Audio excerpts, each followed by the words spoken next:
Oi, tudo bem com você? Eu sou a tia Rose e hoje mais uma vez eu venho aqui para te trazer uma linda história de amor.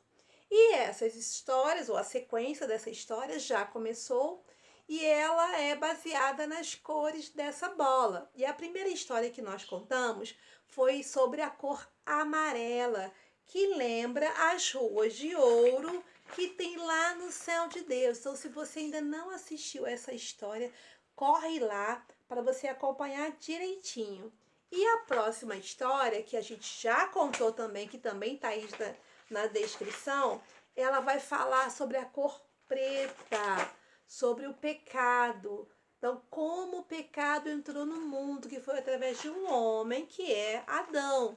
Então, se você também não assistiu essa história, corre lá para você assistir a história da cor preta. E hoje nós vamos assistir ou nós vamos ouvir a história da cor vermelha. Então é uma história muito linda, muito especial, que vai falar sobre o sangue de Jesus.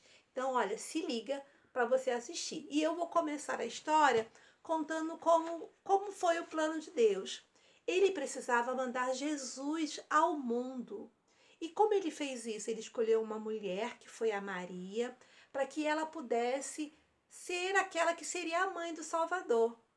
E também mandou um anjo conversar com a Maria, explicando para ela tudo isso. Ela ficou a princípio temerosa porque ela não era casada, ela era noiva de José, e naquela época uma mulher se engravidasse, ficasse buchuda, ela seria apedrejada se ela não fosse casada. Mas o plano de Deus é perfeito. E um anjo também apareceu para José, para falar para ele, ó, você faz parte dessa história. Você precisa cuidar da Maria, porque vocês vão ser o pai de Jesus, o meu filho. E eles sabiam dessa história porque eles acompanhavam as escrituras, né, a Bíblia, e eles sabiam que era uma promessa que Deus tinha feito lá atrás. Então Jesus foi um bebezinho, né? O plano de Deus foi tão perfeito que na época que Jesus estava próximo a nascer, em Belém, era a cidade que Jesus teria que nascer, havia um recenseamento, eles teriam que ir até aquele lugar para escrever e para levarem os documentos. Então, José e Maria tiveram que sair para Belém para fazerem esse trabalho, fazerem esse registro. Chegando lá, a cidade estava cheia, porque não era só José e Maria que teria que ir, muita gente que estava em outro lugar tiveram que ir para lá. Cidade cheia, cidade lotada, não tinha lugar em nenhuma pensão, em nenhum hotel, nada. Então, num dos lugares que José foi, o moço falou: olha, não tenho mais quartos para alugar, mas a sua mulher está grávida e não pode passar a noite na rua. Existe um lugar aqui na minha fazenda, vocês podem ficar ali. É uma estrebaria, é um lugar onde os animais ficam, mas é um lugar quentinho, que para passar a noite vai ser legal.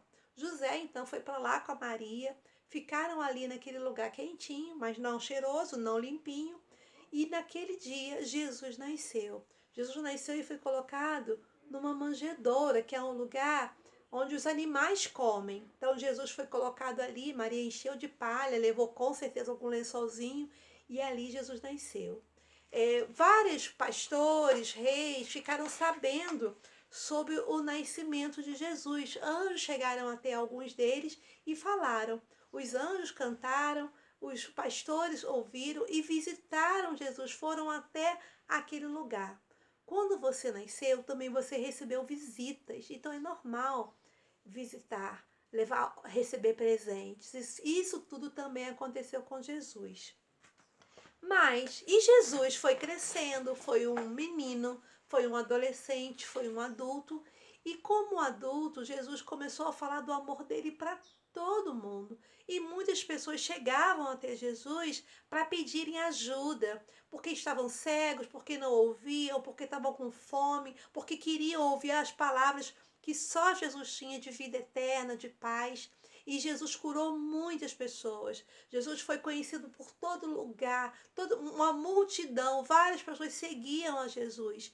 E o governador da época, os presidentes lá, os que mandavam na cidade ou no lugar, não gostavam de Jesus e tinha medo que Jesus ocupasse o lugar deles. E aí, por não gostarem do que Jesus falava, porque ele dizia que era Deus, e ser Deus era uma coisa máximo e eles não gostavam disso, eles falaram que Jesus teria que ser morto em uma cruz.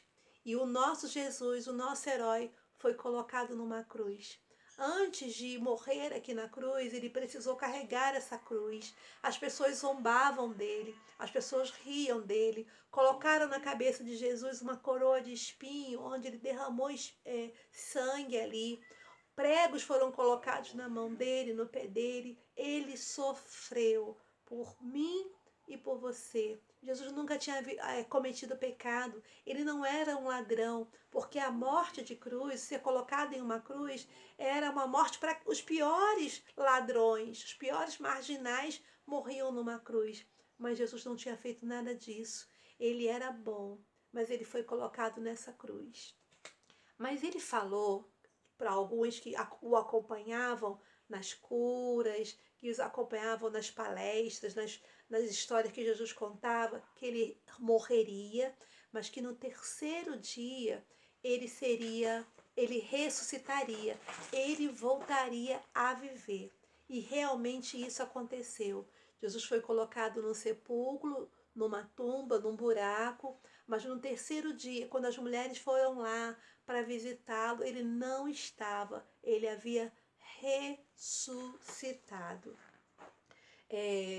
Jesus passa agora a ser o Salvador, aquele que a morte não prendeu.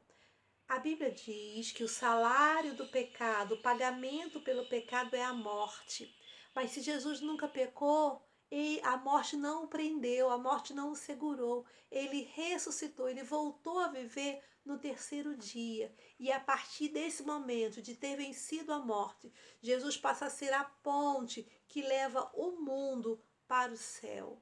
Então Jesus, foi ele quem morreu na cruz, foi ele quem não tinha pecado, mas foi ele quem nos amou tanto e que morreu na cruz por nós. Essa história, querido, está registrada como a história mais linda da humanidade. E se você entendeu essa história, se você quer convidar o Senhor Jesus para entrar no seu coração, para limpar o teu pecado, para te perdoar das coisas erradas que você fez, convide-o agora para entrar. Faça essa oração comigo. Vamos lá, vamos orar? Vamos lá. Querido Deus, Senhor, obrigada por morrer na cruz no meu lugar. Obrigada, Deus, porque o Senhor me amou de tal maneira que se entregou. Limpa, Deus amado, o meu pecado, o pecado do meu coração. Faz com que o meu coração fique limpinho novamente. E continue comigo, Deus. Faça de mim uma pessoa melhor. Eu te peço em nome de Jesus. Amém.